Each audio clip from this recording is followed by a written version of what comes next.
ನೋಡಿ 10th one ಏನ್ ಕೊಟ್ಟಿದ್ದಾರೆ, if circles are drawn taking two sides of a triangle as diameters, prove that the point of intersection of these circles lie on the third side ಅಂತ ಕೊಟ್ಟಿದ್ದಾರೆ.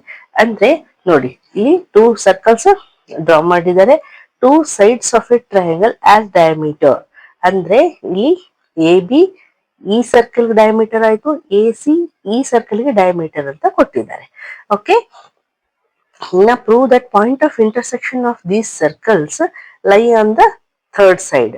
ನೋಡಿ point of intersection ಅಂದ್ರೆ ಒಂದು A ಇದೆ, ಇನ್ನೊಂದು D ಇದೆ. ಇಲ್ಲಿ ನೋಡಿ ಈ ಸೈಡ್ಸ್ ಇಲ್ಲಿ ಜಾಯಿನ್ ಆಗಿದ್ದಾವೆ. ನೋಡಿ ಇದನ್ನ ನಾವು ಹೇಳ್ಬೋದು ಏನಂತ, ಡಿ. ಅದಕ್ಕೆ ಇಲ್ಲಿ ಬರ್ದೇನು, to prove D lies on B C ಅಂತ ತೋರಿಸ್ಬೇಕು ನಾವು. ಓಕೆ, ಸೊ ಅದನ್ನ ಮಾಡೋದಕ್ಕೆ ನಾವು ಸ್ವಲ್ಪ ಕನ್ಸ್ಟ್ರಕ್ಷನ್ ಮಾಡ್ಕೋಬೇಕು. ಏನ್ ಮಾಡ್ಕೋಬೇಕಂದ್ರೆ ಎ ಡಿ ಜಾಯಿನ್ ಮಾಡ್ಬೇಕು.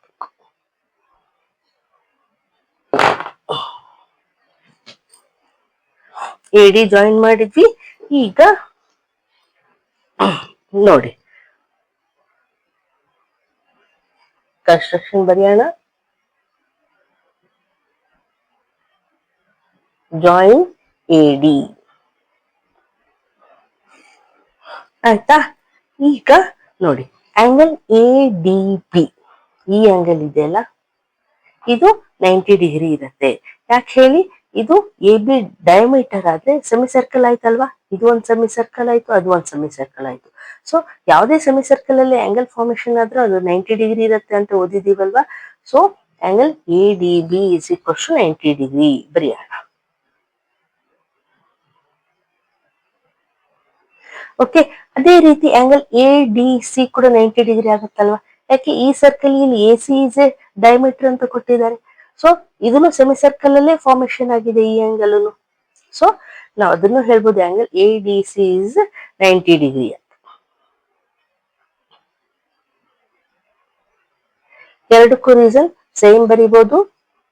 Angles in semi circle is of 90 degree ಅಲ್ವಾ.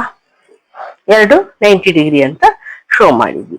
ಈಗ ನೋಡಿ angle A D B 90 degree ಇದೆ, ಆಂಗಲ್ ಎ ಡಿ ಸಿ ಕೂಡ 90 ಡಿಗ್ರಿ ಇದೆ. ಸೊ ಎರಡು ಆಡ್ ಮಾಡಿದ್ರೆ ಎಷ್ಟಾಗುತ್ತೆ, 180 ಡಿಗ್ರಿ ಆಗುತ್ತೆ. ಅದನ್ನೇ ಬರೆಯೋಣ. Angle A D B is plus ಬರೀಬೇಕಾಗಿತ್ತು, plus angle A D C is equals to ಎಷ್ಟಿದೆ 90 ಇದೆ, ಇದನ್ನು 90 ಇದೆ.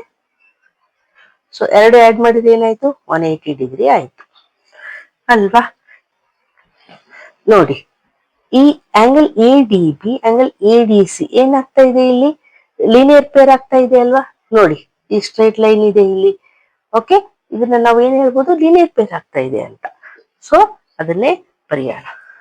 Angle A D B and angle A D C form a linear peer.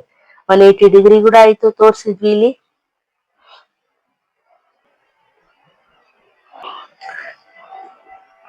Linear pair ಆದ್ರೆ, ಲೀನಿಯರ್ ಪೇರ್ ಯಾವಾಗ ಆಗುತ್ತೆ, ಈ straight line ಇದ್ದಾಗೆ ಲೀನಿಯರ್ ಪೇರ್ ಆಗುತ್ತಲ್ವಾ. ಸೊ ನಾವೇನ್ ಹೇಳ್ಬೋದು, B D C is a straight line ಅಂತ ಹೇಳ್ಬೋದು. Therefore B D C is a straight line. Spelling mistake ಮಾಡ್ತಿದ್ದೀನಿ. Straight line. ಈ ಸ್ಟ್ರೈಟ್ ಲೈನ್ ಆದ್ರೆ D lies on B C ಅಂತ ಹೇಳ್ಬೋದಲ್ವಾ. ಸೊ ಅದನ್ನೇ ಬರೆಯೋಣ. Therefore D lies on B C. ಇದನ್ನೆಲ್ವಾ ಪ್ರೂವ್ ಮಾಡಕ್ ಹೇಳಿದ್ದು, D lies on B C ಅಂತ. ಸೊ ಅದನ್ನೇ ಪ್ರೂವ್ ಮಾಡಿದ್ವಿ. ಇಲ್ಲಿ ಬರೆಯೋಣ. That is third side of triangle. ಅವ್ರು ಹೇಳಿದ್ರಲ್ವಾ, ಥರ್ಡ್ ಸೈಡ್ ಅಲ್ಲಿ point of intersection of these circles lie on the third side ಅಂತ. ಸೊ ಥರ್ಡ್ ಸೈಡ್ ಅಲ್ಲಿ ಲೈ ಮಾಡುತ್ತೆ ಅಂತ ತೋರಿಸಿದ್ವಿ. Okay, hence proved. Okay, this is the answer. ಈಗ next one.